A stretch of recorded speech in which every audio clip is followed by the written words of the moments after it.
move to question time. Senator Cash. Thank you. And my question is to the Minister representing the Prime Minister, Senator Wong. On Tuesday night, when speaking at the AgriFutures Rural Women's Awards at Parliament House, the Prime Minister of Australia joked about a meal he had just shared with the Indonesian President-elect. He said this, don't make fun of it. When we had dinner, beautiful Australian beef, not the live export, we made sure it was dead. Minister, why did the Prime Minister joke about live exports when the live sheep export industry, in Western Australia in particular, is being shut down by your government, causing untold damage to farming families in my home state of Western Australia? Thank you, Senator Cash.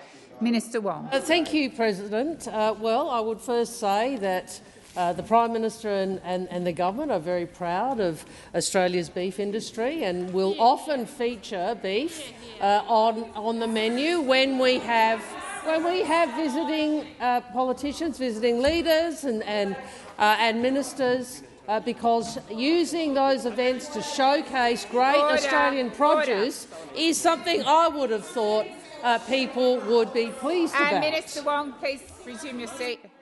Order, senators. Order. We are 2 minutes into question time and I'm having to sit a minister down. I'm asking you to listen in silence.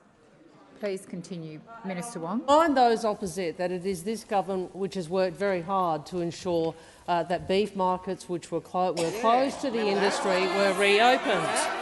I would also note that exports of beef to Indonesia hit a record high in 2022-23. So I do find it interesting. Minister Wong, order. I am asking senators on both sides to listen in respectful silence. Minister Wong. Thank you, President. And I do find it interesting that those opposite are not proud of the Prime Minister and others who make sure that they showcase Australian beef. We're proud of the beef industry. We're proud of the beef industry, and I'm disappointed that those opposite are not so proud of. Minister, please resume your seat. Order. Minister, please resume your seat.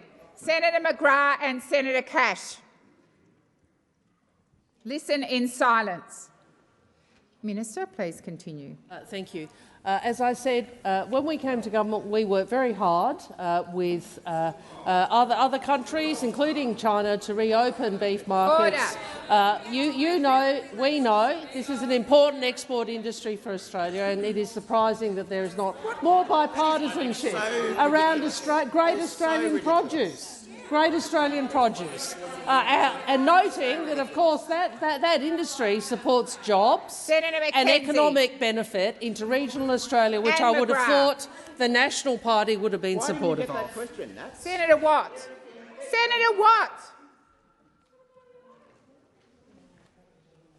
Senator Cash, first supplementary. Thank you. Minister, does the Prime Minister think it's acceptable to make farming families he's putting out of business the butt of a joke at an awards ceremony for rural women? Thank you, Senator Cash. Minister Wong. Minister Wong, I have not called you. I'm waiting for silence. Minister Wong, please continue. Thank you, President. Look, I understand that the live sheep exports phase-out has been a difficult issue for many families. I understand that Senator Cash and others seek to make as much politics out of this as possible. That's right. I understand. I think we all understand that. I understand also that we went to the election with a very clear commitment on this. Now, Senator Cash may not agree with it. She may wish to get outraged, but the reality is that was a commitment made at the election. We have legislated for that trade to end in May 2028. that enables certainty and the rollout of a transition support package. $107 million transition support package will provide opportunities for individuals, communities and businesses to be ready for the ending of that particular trade. Now, I appreciate this is a change. It is also consistent with the government's election. Thank you, Minister. The time has expired. I haven't called you yet, Senator Cash. I'm going to remind senators of Standing Order 203. I should not have to repeatedly call you, Senator Cash, you, Senator McGrath, and you, Senator McKenzie. I'm asking you to— I've asked and asked for respectful silence. I've called you individually, and you've completely ignored me. Senator Cash, second supplementary. Thank you. And today, the Labor Premier of Western Australia, Roger Cook, said the joke, and I quote, "rubs salt into the wounds of WA farmers," and he has called on the Prime Minister to apologise. Will the Prime Minister apologise for this poor taste joke at the expense of Western Australian farmers? Just a moment, Senator Wong. Senator McKenzie, if I have to call you again, I'm going to invoke 203. Minister Wong. Thank you, President. Well, Senator, I would make 3 points. First, that we do understand this is a big change for many farmers in Western Australia and the industry. Understand the and it's not a funny. We understand that this is a big change and that this has been something that many people opposed. One of the things that we have done is put a very substantial amount of money on the table for transition. And I would make the final point that I've made earlier, that this was a very clear election commitment from the Albanese government. Minister Wong, please resume your seat. Senator Cash. Thank you. And the point of order is in relation to relevance. The question was about, will the Prime Minister apologise for literally killing off an industry? Senator Cash, thank you. The point of order, that's a debating point. The question also went to comments made by the WA Premier. I think that the Minister— Order! Order! I think the Minister is being relevant, and I will continue to listen carefully. Minister. Thank you. We also understand that Senator Cash and others are seeking to run a political campaign on this, and this question continues that. Minister, please resume a seat. Senator Birmingham. President, you just reflected on the fact that these were comments from the WA Premier, a Labor Premier, and for the Minister to suggest that somehow we're playing politics with comments from somebody of her own side. What is your point of order? There's no point of order. Please continue. Oh, you've finished. Thank you. Senator Darmanin? Senator. Sorry. My question is to the Minister for Women, Senator Gallagher. Today, the Albanese Labor government delivered on its promise and introduced a bill to pay superannuation on paid parental leave, an issue very close to my heart. The government is removing yet another financial barrier for parents, predominantly mothers, who take time out of the workforce to care for their children. With the government scheme reaching 24 weeks next year as the super payment comes online, this scheme will make a real difference to parents in retirement. Minister, can you please explain why the government has taken the decision to provide super on paid parental leave and how it will benefit Australian families? Thank you, Senator Darmanin. Minister Gallagher. President, and I thank Senator Darmanin for the question and congratulate her on her inaugural speech yesterday, which was a wonderful speech, and also how appropriate it is that your first question be on paying super on PPL, which is something that your union, the ASU, and your colleague and our colleague and friend Senator Linda White campaigned on for many years. And it's a very exciting day for us and all of those who've been involved in the decades-long campaign to have super paid on paid parental leave. It is a workplace entitlement, and it is the only workplace entitlement that remained without superannuation being paid on it President, and it took a Labor government to fix that, as it always does. It always falls to Labor governments to address unfairness, to make sure that women get a fair go, to make sure that we are driving women's equality through every aspect of life, including through the time that they spend bringing up and caring for young children. So I acknowledge all of those that have been involved in the campaign to date to do that. It really reminds us the importance of being in government and being able to implement these important reforms. With this change, eligible parents with babies born or adopted on or after the 1st of July 2025 will receive an additional 12% of their government-funded paid parental leave as a contribution to their superannuation fund. When the scheme reaches 26 weeks, as it will, another important Labor reform to expand PPL from 20 to 26 weeks, this will see around $3,000 flow into the parents' super accounts.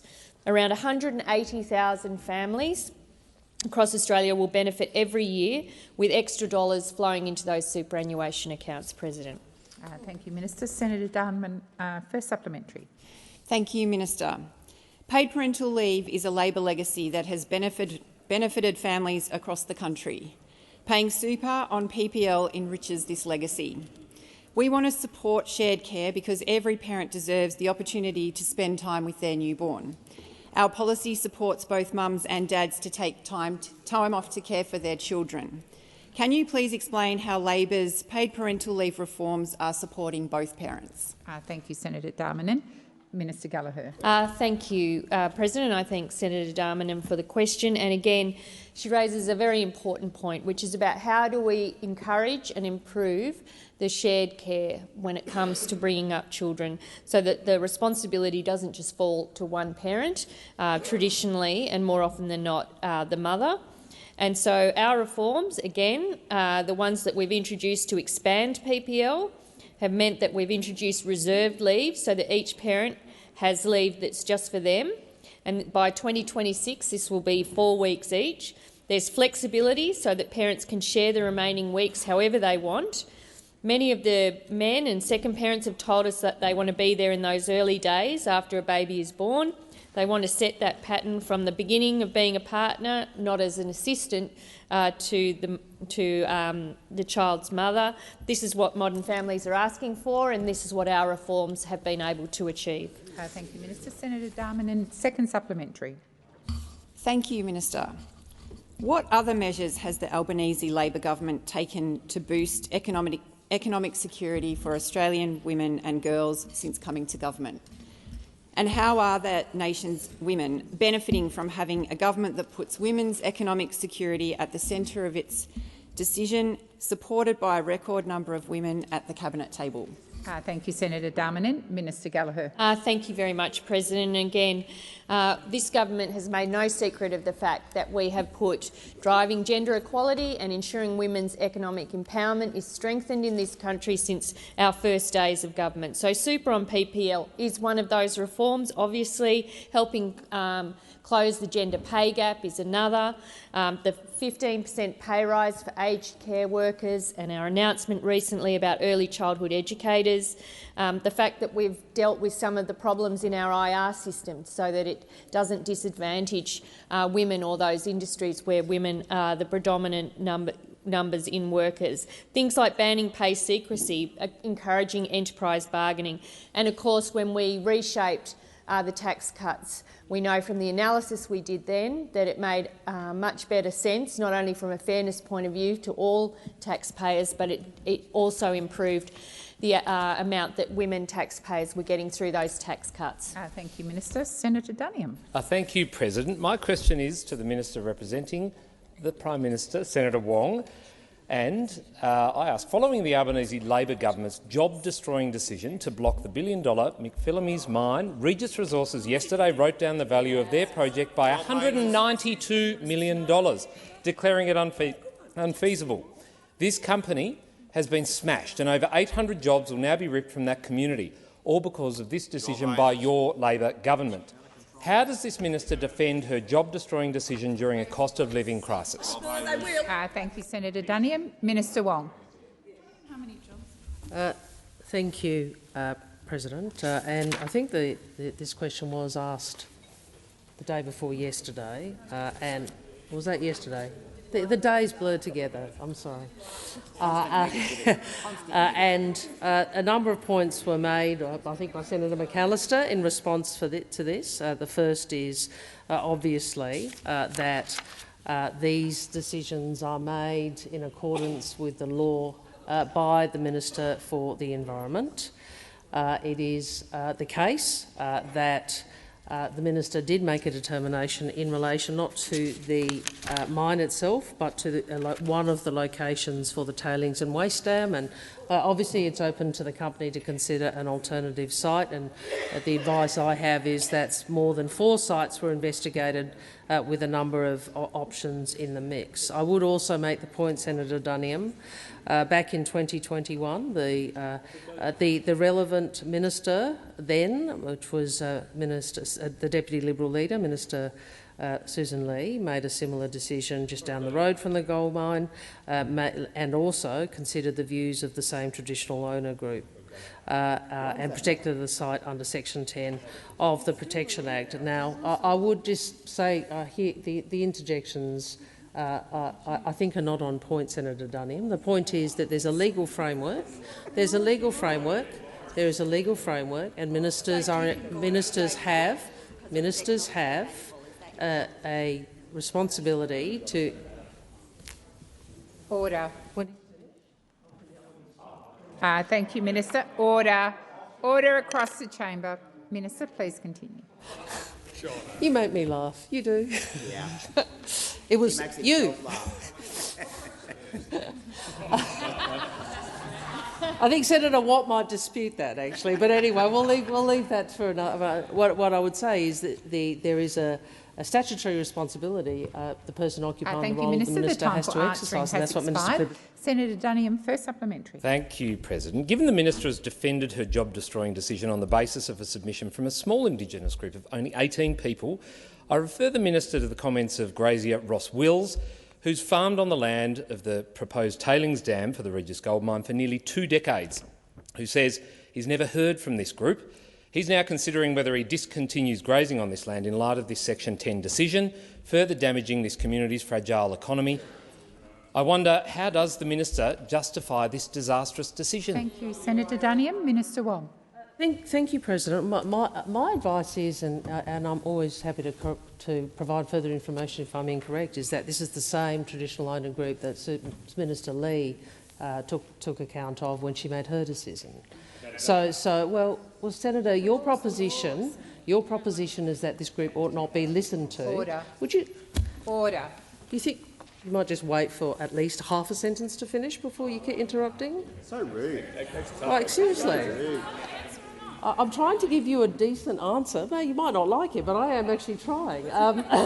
Senator, your point seems to be it was okay for the minister in 2021 under a coalition government to listen to this group, but it's not okay now. Like, you either think they are reasonable, you know. I mean, that is not how the law works, and that is not how the appropriate exercise of ministerial responsibility works. It isn't how it works. Thank you, Minister. The time for answering has expired. Senator Duniam, second supplementary. Thank you, President. It's unbelievable that we can draw a link between a go-kart track and a gold mine, but I again refer to this Labor government's job-destroying decision to block this much-needed mine and the 800 jobs that go with it near Blayney in New South Wales. Local butcher Tanya Cassell and her husband chose to set up shop in Blayney 8 years ago in the hopes that this gold mine would boost their business once operational. What does the minister say to Ms Cassell, who said, and I quote, "I'm angry at what this government has done to our little town"? Does the minister now concede she was wrong? Your time has expired. Minister Wong. I again note that the minister has not blocked the mine, and that was not correct. You keep asserting that. It is false. I know that never get the facts get in the way of a good scare campaign if you're the coalition. We see that from Mr Dutton all the time. Never let the facts get in the way of a good scare campaign. The minister has not blocked the mine. She has applied legislation that came from your governments, past governments, and she has applied it in accordance with the law, as Ms Lee did when she was the minister. Order. You don't like the decision. You're entitled not to like the decision, but it was a decision made in accordance with the law, the same law that Ms Susan Lee, when she was a minister, applied, the same law that previous environment ministers has applied. As I said in my first answer, what the minister has said has made a finding in relation to the dam, the tailings dam, not the mine itself, and the fossil should not continue to be peddled. Senator Whish-Wilson. Thank you, President. My question is to Senator McAllister, representing the Minister for the Environment. Minister, fin whales are listed as vulnerable to extinction by the International Union for Conservation of Nature. What are your government's views on Japan's decision to add endangered fin whales to its commercial whaling program? And are you aware of disturbing reports that Japan has slaughtered its first fin whales in more than 50 years? Thank you, Senator Whish-Wilson. Minister McAllister. Thank you, President. Well, Australia has been, as you know, a world leader in advocating for the protection and conservation of whales, and under this government we will continue to advocate for the protection and conservation of whales and the health of our ocean for future generations. Now, Minister Plibersek made a statement on the 1st of August indicating that we are deeply disappointed by Japan's decision to expand its commercial whaling program by adding fin whales. They are the second largest of all whales, and as you've indicated, they are considered vulnerable to extinction by the International Union for the Conservation of Nature. And I note that this decision expands Japan's commercial whaling program beyond the brides, the minke and sei whales that are already caught. We understand that Japan's whaling will continue to operate within its territorial waters and exclusive economic zone. We've made strong representations to the Japanese government, and I understand that an answer was recently tabled in response to a question you have asked Senator Whish-Wilson in estimates about this. But as at July 19 this year, the government had communicated on 8 occasions with Japan about its decision to add fin whales to its allowable catch list. The Foreign Minister and Australian officials have expressed disappointment at this proposal, and we've noted that we are opposed to all forms of commercial whaling. This has included multiple representations from Minister Wong and the Secretary of the Department of Foreign Affairs and Trade. I can update you that in June, Australia led a united representation with our like-mindeds to express our serious concern about the Japanese government's proposal, and this included the EU, the UK, New Zealand and the United States. As I've already said, we are deeply disappointed by the decision. Thank you, Minister. Senator Whish-Wilson, first supplementary. Thank you, Minister, for your very strong and clear response. As you point out, Australia has been a leader in the International Whaling Commission to stop whaling over many decades, including successfully prosecuting a case against Japan for illegal whaling in the International Court of Justice in 2014. Minister, will you now be pursuing this issue through the International Whaling Commission or seeking a new action through the International Court of Justice? Thank you, Senator Whish-Wilson. Minister McAllister. Thank you very much, President. I understand that there will be a meeting of the International Whaling Commission in Peru in the coming months. Japan has withdrawn from the convention, and the matters raised are likely to occur within Japan's exclusive economic zone.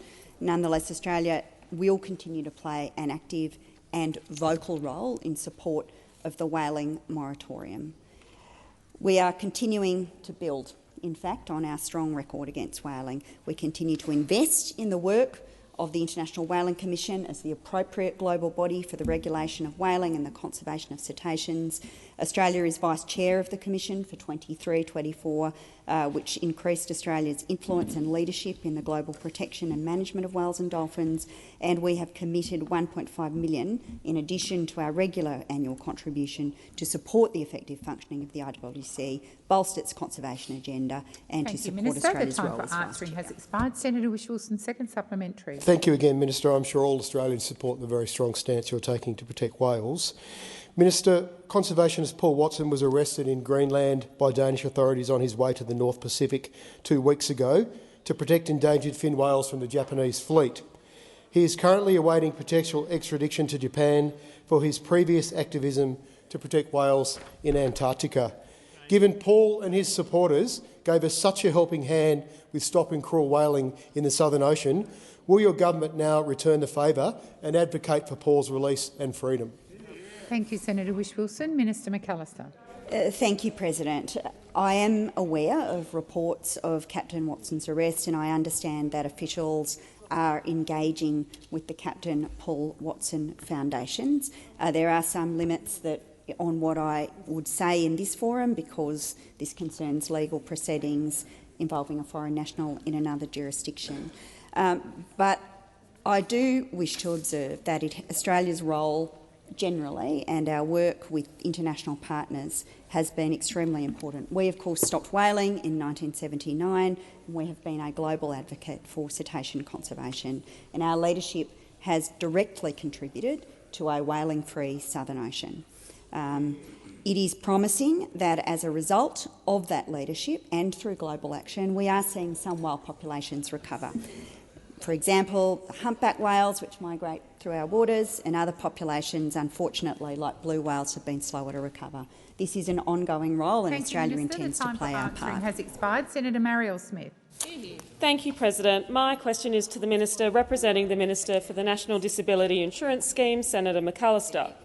How do the Albanese government's reforms to the National Disability Insurance Scheme that passed the Senate today not only help participants who rely on the scheme, but also ensure the scheme fulfils its true purpose of supporting those who need it and ensures its sustainability for future generations? Thank you, Senator Smith. Minister McAllister. Thank you, President, and I thank Senator Smith for the question. The National Disability Insurance Scheme is changing lives for the better. And with today's legislation passing the Senate, the Albanese government is returning the scheme to its true purpose. That is, to get support through to the people for whom it is meant to support. Now, these reforms have been the subject of extensive debate in this place, and they represent a significant step towards a stronger NDIS. Not only do the reforms put participants back in the centre of the National Disability Insurance Scheme, they are getting much-needed support directly to participants. And as the Minister for the National Disability Scheme has said on many occasions, the scheme cannot be the only lifeboat in the ocean. This is part of a long-term reform plan to ensure that the investments that we are making in the National Disability Insurance Scheme are focused on outcomes, not inputs. And part of it does mean stopping the waste. And it's important to say that this is not simply rorts. Every dollar of waste is a dollar could be spent on a person with a disability. The Albanese government will do all of this in co-design with people with disability. We know that there are a range of views. These reforms have been subjected to an extensive consultation process, and we know that not everyone will disagree or agree on every point. But our intention is to work closely with the community, and the aim of our reforms are to be able to assure people on the NDIS that it's here for the future, that it is fair, equitable and transparent. Thank you, Minister. Senator Smith, first supplementary. Thank you, Minister. Can the Minister explain how the changes embedded in the Albanese Labor government's reforms to the National Disability Insurance Scheme that passed the Senate today will ensure that significant steps are made toward building a stronger National Disability Insurance Scheme in the best interests of those who are on the scheme? Minister McAllister.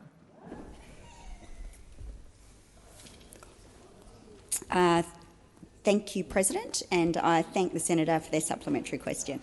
As Minister Shorten said yesterday, the passing of this legislation is the construction of a scaffold which will allow the government to co-design the priority reforms recommended by the independent NDIS review. And the legislation does a few simple things. It stops the automatic top-up of participant plans that are exhausted early without change in circumstances. It creates the architecture to implement the NDIS review's recommendation to develop a total whole-of-person budget that is more flexible for all participants, and it allows for the exclusion of supports that are not consistent with the original intent of the NDIA and those that are supposed to be funded by other service systems. And this will provide the necessary legislative framework to improve the experience of participants and deliver decisions that are fair, transparent and consistent. Senator Smith, second supplementary. Thank you, Minister. Can the Minister explain the consultation that was undertaken since the Albanese government came to government with people with a disability, their loved ones, carers, advocates and the disability sector to ensure that the reforms that passed the Senate today put people with disability at the centre of the scheme? Thank you, Senator Smith. Minister McAllister. Thank you, President, and I thank the Senator for her supplementary question. The Albanese government will continue to listen to people with disability, their loved ones and those who represent them. This legislation is in fact the culmination of a huge body of consultation with the disability sector since Labor came to government in May 2022. The NDIS review talked to over 10,000 people and organisations. It took over 4,000 submissions and it listened for over 2,000 hours to the experiences, ideas and feedback of people with disability. There were NDIS town halls held around Australia with people with disability, NDIS providers, disability support workers and their unions, with over 10,000 attending in person and online. And the legislation also went through a 12-week Senate inquiry with more than 200 stakeholder submissions and 3 days of public hearings. Thank you, Minister. Senator Tyrrell. President, my question is for the Minister representing the Minister for Early Childhood Education, Senator Watt. In Tasmania's northwest, there are 2 co-located family daycare centres. They provide care for 90 families in the region and have a healthy wait list for new families. Good business model that has the potential to expand, and it works. But they can't expand because, according to federal government rules, only 1 childcare centre is able to run per property title. This means the centres are at risk of being shut down. The State Education Minister says her hands are tied due to rules made in Canberra. Minister, is she right? And what do you have to say to Tasmanian families who may end up without childcare as a result of these rules? Thank you, Senator Tyrrell. Minister Watt. Thank you, President. Thank you, Senator Tyrrell, for the question. I will need to get some further information for you about the specific issue you've raised regarding the number of services per title, and I'm happy to come back with that information as soon as I can. But what I can certainly tell you is that not only is the Albanese government committed to providing much more accessible and affordable early childhood education services than we've seen in this country before, but ensuring those services are accessible and affordable in regional and rural Australia is a particular priority of our government. What we're trying to do is to make sure that regional services can open and stay open through a range of targeted funding measures. For example, we will shortly, through round 4 of the Community Childcare Fund, be providing around $80 million to over 430 early childhood education and care services that support disadvantaged and vulnerable communities, including in regional and rural areas. Happy to come back to you as well about whether that what that will exactly provide for regional Tasmania. Of course, our broader cheaper childcare reforms are also making early learning cheaper for over 1 million families, including 265,000 families in regional Australia. And I'd be confident that within that number there's a pretty significant number in regional Tasmania as well. We have recognised that the former coalition government simply did not invest enough in early childhood education and care. It meant that too many families were unable to access the care that they needed and that their kids needed. And we all know the wider economic benefits of ensuring that families have access to early childhood education and care, quite apart from the benefits that kids get from that as well. So, as I say, if I've got any further information I can add about the specific issue that you've raised, I'll come back to you as soon as I can. Thank you, Minister. Senator Tyrrell, first supplementary. Thank you, President. The Tasmanian State Government says it can't do anything to save these centres. Their hands are tied because the federal government doesn't recognise a multi-educator model for family daycare. Centres have already shut. Will the government relax the rules around multi-educator family daycare centres to enable these facilities to share costs while also providing high-quality care for local families? Thank you, Senator Tyrrell. Minister Watt.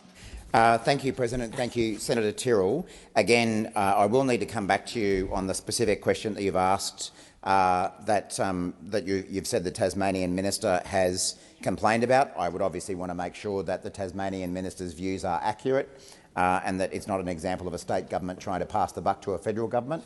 I think we do know that from time to time that occurs. But as I say, in general, the Albanese government is doing everything possible to ensure that families in regional parts of our country, including in your state, do have access to the early childhood system that they need. I've indicated already some of the funding that is going to be flowing soon, and in fact, all up, we've provided about $614 million in funding through the Community Childcare Fund, which is designed to address barriers to participation in early childhood education and care in disadvantaged regional and rural communities. I've got no doubt there's a need for more in rural Tasmania, and we'll be doing everything we can to make that happen. Thank you, Minister. Senator Tyrrell, second supplementary. Thanks, President. These family daycare centres are providing an essential service to families in a regional area of Tassie. We should be championing these daycares, not trying to shut them down. If they close, families will be left in the lurch, forced to find care elsewhere or give up the jobs that keep the lights on and food on the table. Will the government consider Tasmania as a suitable place to test a pilot project for this model of childcare that could help provide a solution for families around the country? Thank you, Senator Tyrrell. Minister Watt. Thanks, President, and thanks, Senator Tyrrell. Of course, it would be a matter for the Minister Ali, to determine what types of models that she is in a position to fund, but I'm sure she'll give your suggestions some consideration.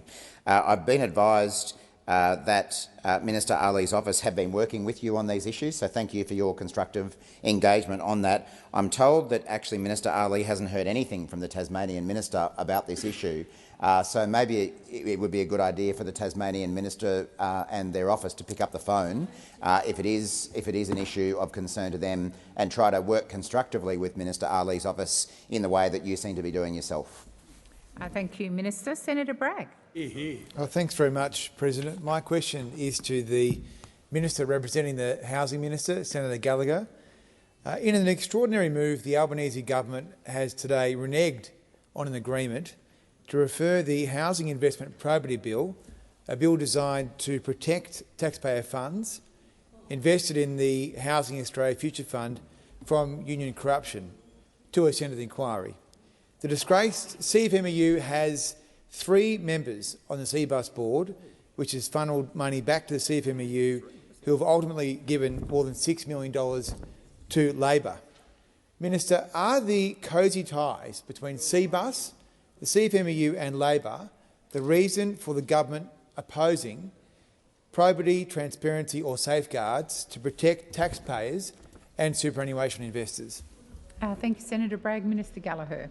Thank you, President. And I think earlier this morning, and I thank Senator Bragg for the question, we sought to defer consideration of that, the referral of that bill. So, I mean, that is a matter that will remain before the Selection of Bills Committee. In relation to the Housing Australia Future Fund, I can advise the Senate that applications for that fund have been overwhelmingly positive. It is something that the housing sector more broadly is responding to and putting applications in. So, including, I think those opposite that voted against the HAF are pretty much the only people in Australia that think the HAF is a bad idea.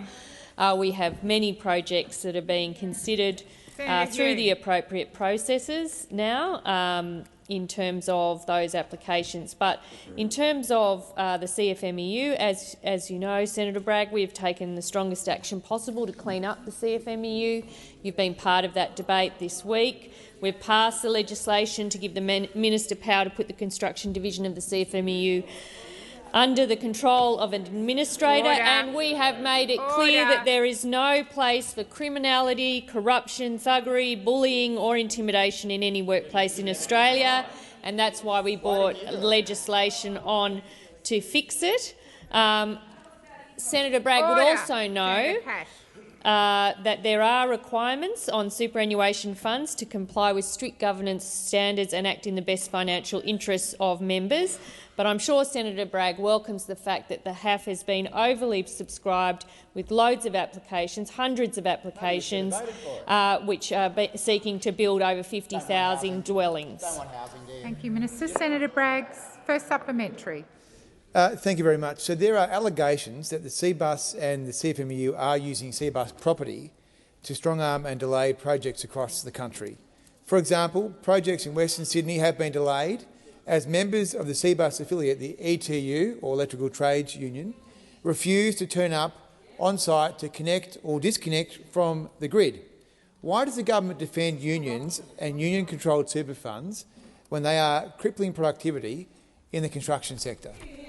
Thank you, Senator Bragg. Minister Gallagher.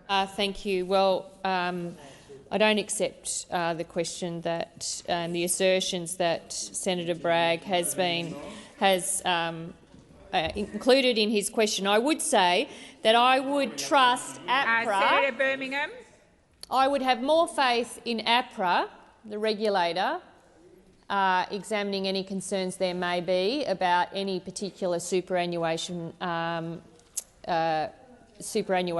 group than Senator Bragg.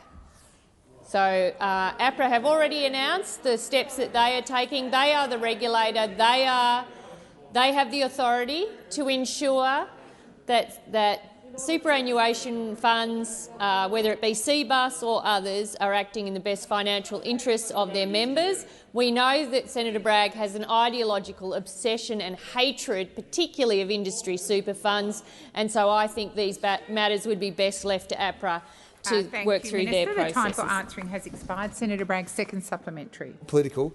The government's protection racket doesn't just wreck Labor's integrity, it is also wrecking the construction sector and making this housing crisis so much worse. In just 2 weeks, Labor's new housing minister, Ms O'Neill, has accomplished the unthinkable. She has made Labor's credibility on housing even worse. Minister, how could the Australian people ever trust this government with a housing crisis? Order. Order. Order. I'm waiting for silence, particularly on my right. Minister Gallagher. Thank you. Well, again, that question reflects most poorly on you, Senator Bragg. The Minister for Housing is an extraordinarily capable minister. Right. She has hit the ground running in that portfolio, and I imagine that concerns Senator Bragg. She is out there examining how we can ensure that all of our policies are implemented, the $32 billion that we are putting in place, all of the measures that you have blocked in this place, that you have sought to delay, frustrate, and then you have the nerve to come in here and complain about housing. You didn't care about housing when you were in government. 10 years of ignoring housing. 10 years of ignoring it. We've come in and in 2 years done more to shift the dial in terms of Commonwealth involvement in housing than any government before us. We will continue to do that, and no doubt you will continue to block. Minister, the time for answering has expired. Senator Roberts. Thank you, President. My question is to the Minister representing the Minister for Climate Change and Energy, Senator McAllister, and is regarding the Sun Cable Industrial Solar Project in the Northern Territory. Minister, please advise the Senate of the total value of guarantees and, as a separate figure, the total value of subsidies available to the project. Thank you, Senator Roberts. Minister McAllister. Thanks very much, President. Look, I am aware that the Minister for the Environment has recently provided approval for the Sun Cable project. This is a project, as I understand, Senator, that seeks to establish renewable generation capability in the Northern Territory and also significant transmission capability, which will allow that generation to be able to be exported for the use, as I understand it, within the Australian grid, but potentially also to our Singaporean neighbours. This is an extremely important project potentially. It's also one that is a first of kind in the Australian context. Oh, sorry, Minister McAllister. Senator Roberts. A point of order, President. Under Standing Order 72, Clause 3C, answers shall be directly relevant to each question. I asked about the total value of guarantees and the total value of subsidies. What are they? If you don't know, please just say so. I will draw the minister to that part of your question, Senator Roberts. Minister McAllister. Thanks, President. And the senator asks me to comment, I think, on policies that exist in the Australian context to support the rollout of reliable renewables. And, of course— Minister McAllister, please resume your seat. Senator Roberts. I ask about the total value of guarantees and the total value of subsidies. That's it. Minister Roberts. Sorry, Senator Roberts, the minister had barely said 7 words, so let's just hear the question. I have reminded the minister of the question and I will continue to listen carefully. Minister McAllister. Thanks, President. And of course, the Australian government takes our advice about the future of the energy system from experts, and all of the advice that is provided to us is that the most cost-effective form of new generation and to replace the older ageing assets that are shortly to retire is reliable renewables. And we take our advice from experts because we believe that Australians deserve the most cost-effective form of energy that is available to us. And we can't actually go back to doing things the way that they were done Minister, under the previous please resume government. your seat. Senator Roberts. Mind the minister, I asked about the total value of guarantees and the total value of subsidies. I have reminded the minister of the question and I will remind her again. Senator Roberts. Minister McAllister. Thanks. Order. Thank you, Senator Henderson. Minister, please continue. Thanks, President. My advice is that this project has the been— time for answering that question has expired. Senator Roberts, first supplementary. Thank you, President. The project proposes to generate electricity in the Northern Territory and send it to Singapore using a 4,300-kilometre long cable, mostly undersea. This is 5 times longer than Norway's 760-kilometre Viking Link, the current longest cable. Viking loses 3.5% of its generation to transmission loss. Minister, what percentage of the project's Australian-generated electricity will be lost on transmission to Singapore? Thank you, Senator Roberts. Minister McAllister. Thanks very much, President. Well, the senator asks about essentially the economics of the project that has been approved, and what I can advise the senator is that this is a matter for the project proponent. The government's role is not to assess the economics of this project. The minister has made a decision in relation to its environmental approvals. This is part of a broader transformation of the Australian economy. We are blessed with abundant sunshine, with abundant wind, with land, with skillful engineers, with skillful personnel and, frankly, with a mature commercial and legal environment and a national electricity system that many other countries seek to talk to us about because of its strengths. These are strengths for Australian communities. They are strengths for Australian regions, and they are potentially a source of significant economic opportunity for Australians living in regional communities. Senator Roberts, second supplementary. Thank you, President. The minister can't or won't tell me about guarantees and subsidies, nor a core project assumption. So, Minister, my supplementary question is, how much is Sun Cable lodging as a rehabilitation bond for the 12,400 hectares of land that will be covered in solar panels? Thank you. I'm waiting for silence. Minister McAllister. Thanks, President. Well, the senator asks about the terms on which the approval for the Sun Cable project has been provided. And I can tell the senator that Minister Plibersek applies the terms of the Environment Protection, Conservation, Biodiversity Act to all of the matters that come before her.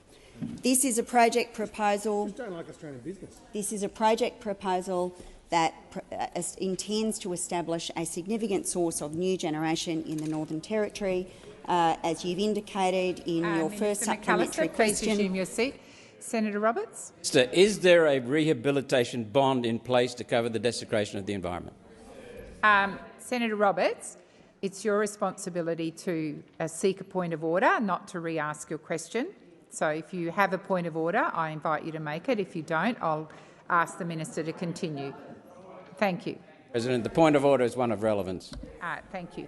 I believe the minister is being relevant. She has outlined to you the approval processes, so I will ask her to continue.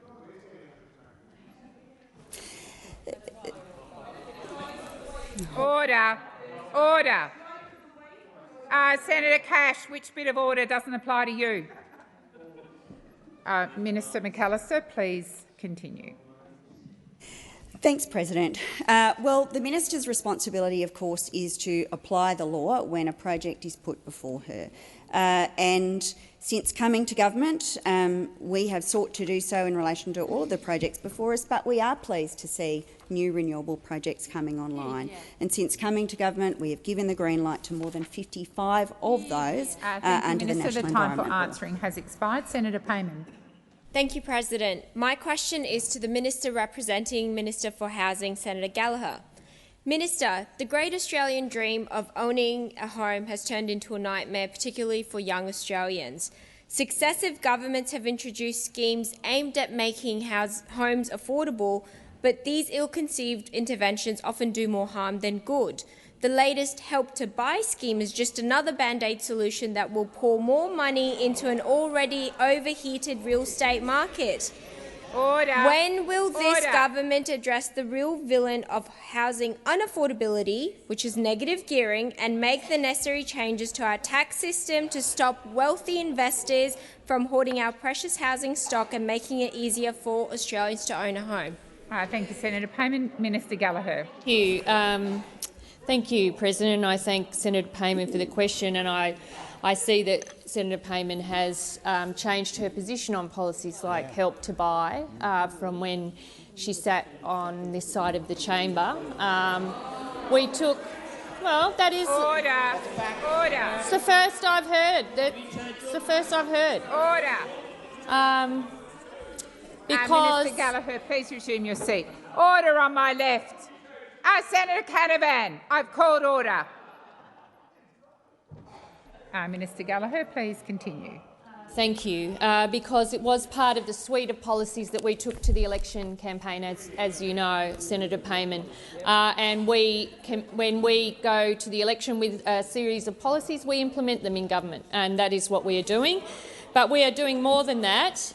And whilst I acknowledge Senator Payman's speech, I think yesterday or earlier today, on negative gearing, we have no plans to change negative gearing arrangements, and I have to say that would not deliver one extra house right now, which is what needs to happen. What needs to happen is we need to build more houses. We need to increase the supply of housing, and that will allow more people to buy housing, which is why those opposite might think it's funny. They may think it's hilarious that people are struggling to buy housing, but we think it needs policies. Please resume. Order on my left. Order. Minister, please continue. We have set ourselves a target of 1.2 million homes by the end of the decade.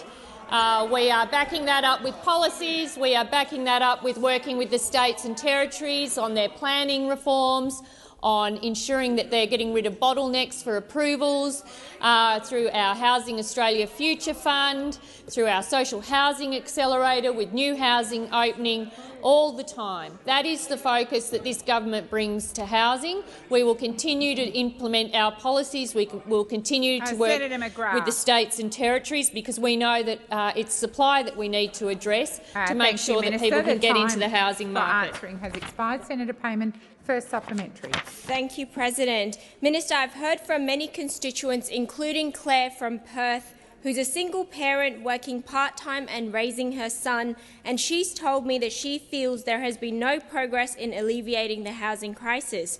will this government at least act on this rort by capping negative gearing to investment in new housing? Thank you, Senator Payman. Minister Gallagher. Thank you. Well, as I said, and I refer to my previous answer, we have no plans to change negative gearing arrangements, but we have investing $32 billion into increasing the supply of housing in this country that those opposite think is so funny. It is important investments that the Commonwealth Government need to make into housing after a decade of complete and total utter failure of the former government to invest or show any interest at all in housing, particularly social housing, particularly housing for single parents like the ones that you raised, Senator Payman, because it's going to be through social and affordable housing and the increase in supply of social and affordable housing that we're able to help constituents like the one that you raise. Just a moment, Senator Payman. Senator McGrath, your constant interjections are incredibly disorderly and disrespectful. I've called for silence numerous times. Senator Payman, second supplementary. Thank you, President. Minister, another constituent, Victoria, who lives in the seat of Hasluck, reached out about how the current housing market is rigged against young people and working families. When will the government address the issue of foreign investors buying up large numbers of Australian homes, driving prices beyond the reach of everyday working families? Thank you. Thank you, Senator Payman. Minister Gallagher. Order. Order. Expect that question, Senator Payman, I have to say that. And it's a very similar question to the question that Senator Roberts, One Nation, asked me earlier in the week about foreign ownership of housing. And the evidence is very clear on that. It is a very, very small percentage of housing that is born. Less than one, I think. I can't recall the number I gave Senator Roberts, but it was absolutely minuscule in terms of housing. There are also strict conditions on it about if you are to purchase housing that you need to live in it, for example. I'm much used to those sorts of questions coming to the government from One Nation. Foreign ownership and foreign investment in housing, well, it's true. On that issue, it is, because it's a very small part and it's often thrown out there as a cause of housing pressure for Australian people to buy into housing. It is simply not the case. We need to build more housing in this country, and that's what the government will do. Thank you, Minister. Senator Birmingham. Well, thanks, President. My question is to the Minister representing the Prime Minister, Senator Wong. Minister, the Reserve Bank of Australia has confirmed that Australians are going to face interest rates that stay higher for longer. Meanwhile, markets are predicting a roughly 100 basis point easing of interest rates in the United States over the remainder of this year alone. Does the government expect Australians to benefit from a comparable rate cut by Christmas, or any rate cut by Christmas, or any alleviation in interest rate pressures by Christmas? And if not, why is Australia not only out of step with the United States, but with so many other comparable economies who are seeing interest rates already coming down? Minister Wong. Thank you, President, and I thank the senator for his question, and it gives me the opportunity to remind him where inflation was when we came to government under him, how much higher it was under him.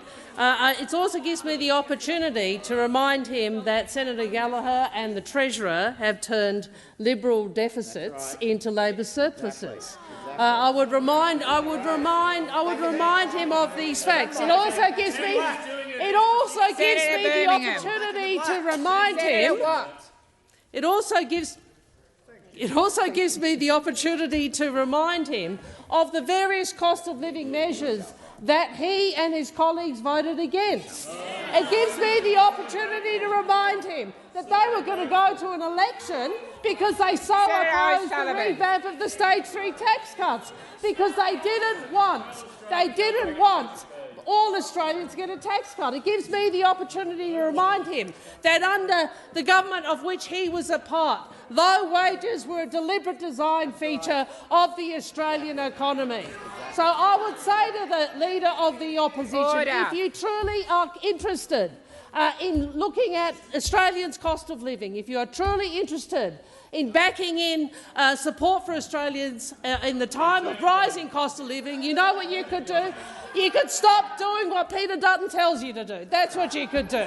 You could actually behave, or Mr Dutton, you could stop doing what he tells you to do, because that bloke always wants to divide, always wants to oppose, even when it's in the national interest. Just a moment, Senator Birmingham. Senator O'Sullivan, I am tired of calling you to order, and I'm tired of calling you to order Senator Hume. I've asked you a number of times to listen in respectful silence. Senator Birmingham, first supplementary. Thanks, President. Supplementary question. Media reports of today revealed that the consumption of chicken, the cheapest and most popular protein for Australians, has dropped for the first time in decades under the Albanese government.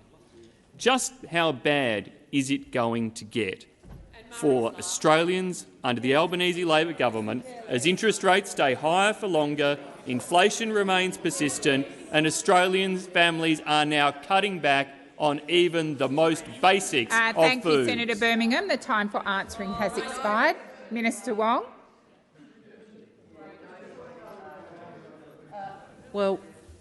I would again remind the Leader of the Opposition in the Senate that inflation is less than half its peak and certainly much lower than we inherited from him and other members of the government. Now, Senator Canavan. Those of us on this side understand acutely that Australians are doing it tough. We know the pressures that Australians are under, and of course, inflation is still higher than we would like, and it is proving to be much stickier than we would like.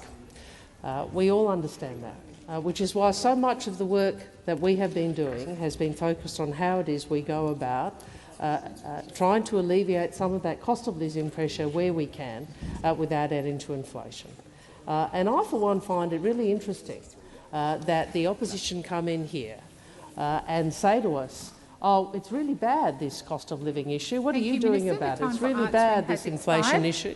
Senator Birmingham, second supplementary. Well, thanks, President. The Reserve Bank has described the very policies, Minister, that you're citing as being, by their nature, time-limited and temporary, as being one-off and that are going to be reversed.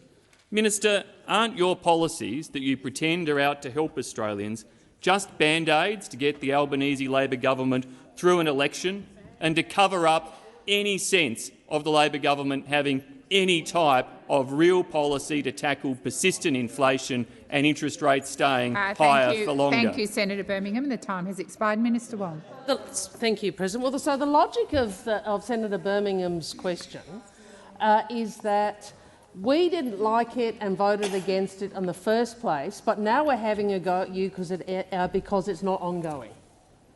That's the logic. We didn't vote for it in the first time, but now we're going to have a go at you because it ends. You didn't want it in the first place. I mean, this shows the hypocrisy of the opposition who come in here and seek to play a bit of politics with cost of living but don't do anything other than oppose measures that this government seeks to put in place to assist Australians and their families with cost of living. You have no credibility on this issue and Australians know it.